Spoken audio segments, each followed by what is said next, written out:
Well, hello everybody, hope you are doing really well today. I've got a massive treat for you, yet again, a never before filmed air raid shelter, private one. So, you know when you sort of like look at certain shelters and you think, I'm easily not going to find the same one again, am I? And today is absolute proof of that. The design of this is totally unique, never seen anything like this before.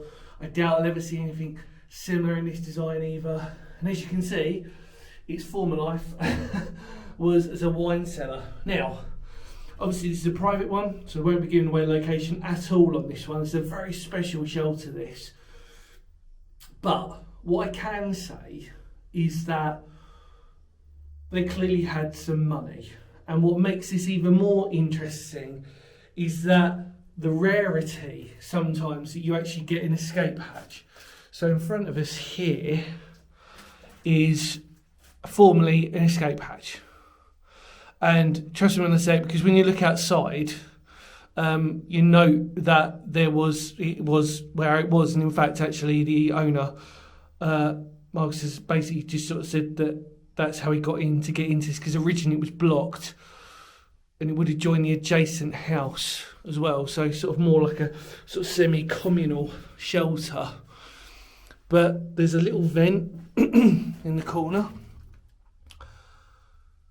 And as per usual with these shelters, it was used as a rockery upstairs. And as per usual on other air raid shelters that we've seen, wine cellar. And there's a lot of wine down here. So that is very cool, isn't it?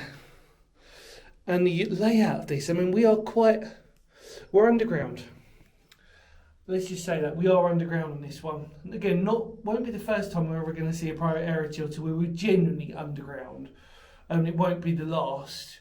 But it's remarkable, this. The original railing is also there up on the steps. And what they've done is that, as you sort of noted from above, they had to put a ladder in. I mean, the design of this is absolutely remarkable. Then to our left, it would have joined the adjacent house.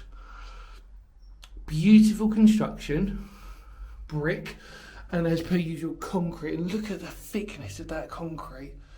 Clearly, a concrete floor as well, as you can sort of see. Clearly, they were genuinely worried about the threat of German air raids during World War II.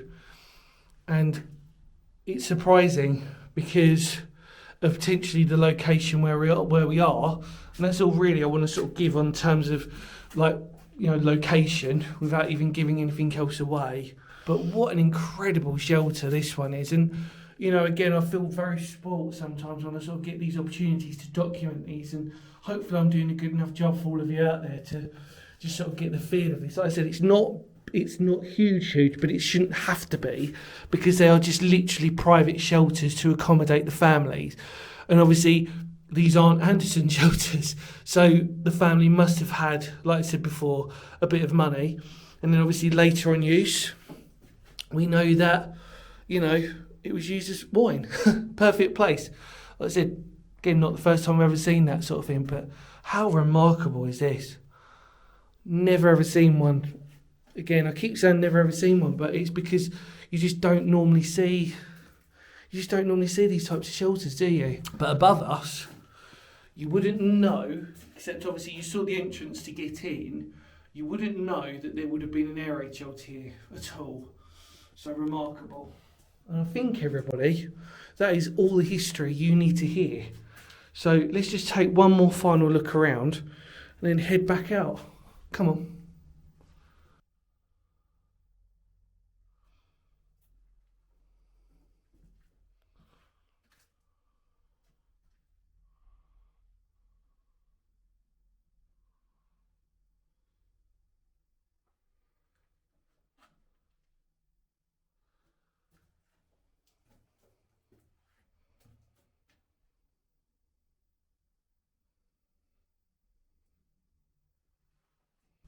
Well, everybody, I think we've had a look around. Hopefully you've enjoyed this wonderful piece of World War II history. I think it's best we go out now, and hopefully you've enjoyed that and got to take a look just as much as I have as well. So hopefully you're just as excited, but let's head out and we'll say our goodbyes. Come on.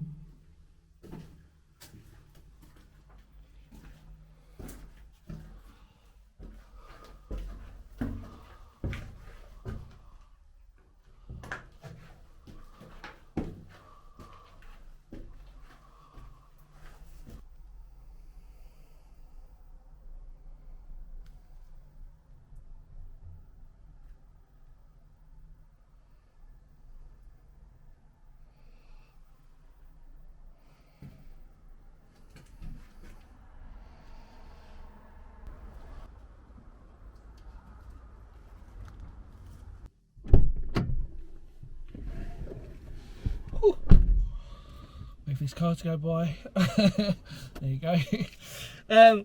Wow. Thank you, Marcus, for allowing me access into that wonderful air raid shelter. It's really humbling when you get to meet really lovely people, and every single air raid shelter that I've filmed, these never before exclusive access ones, it's through a combination of good, just really lovely people, and I really mean that. Every single one I've done, and Marcus is another testament to how kind people are, just to allow me the opportunity to film really in their, in people's homes really, and it's, you sort of just think to yourself, wow, like you come away from it like I've just done now, and I was sort of thinking to myself, God, that's an opportunity that, it's just, I'll never forget it. Obviously documenting it and obviously sharing it with you lot out there as well, you wonderful subscribers. Obviously I love every single one of you, and I'm so grateful for all of you to like the video and to share, etc, etc. So it really means a lot, as you well know.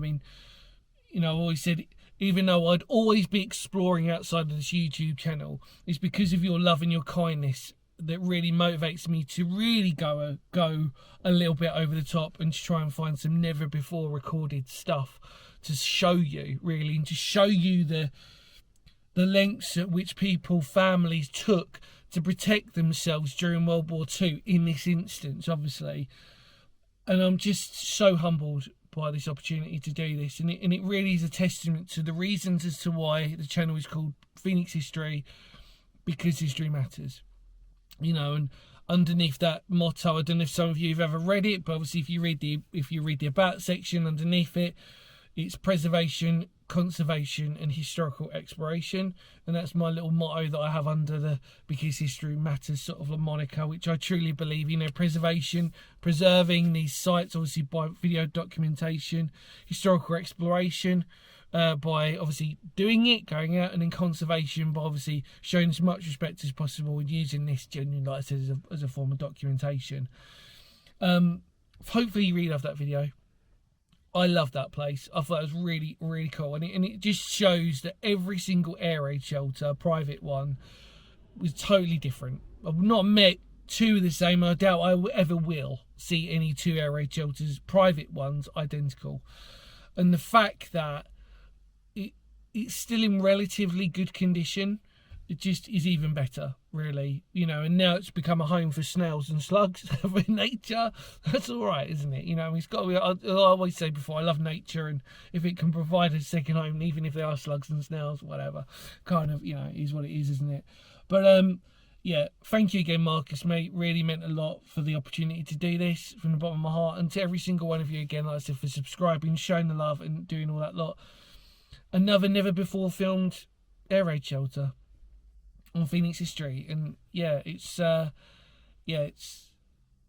it works, and I'm really grateful for when it pays off, and just the opportunity.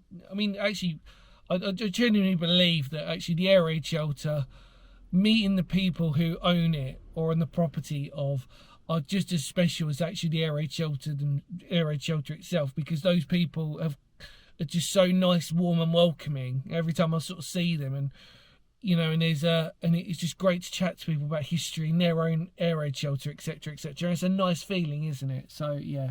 Anyway, any more words of Phoenix History? Thank you so much for coming along with me. Really hope you enjoyed that. Feel free to spread the word of the channel, and of course I will see y'all very soon. Take care for now, and love to all of you out there. You are all incredible, and here's to some more never before filmed exclusive videos coming your way. Let's do it. See you later. Oh, kapow.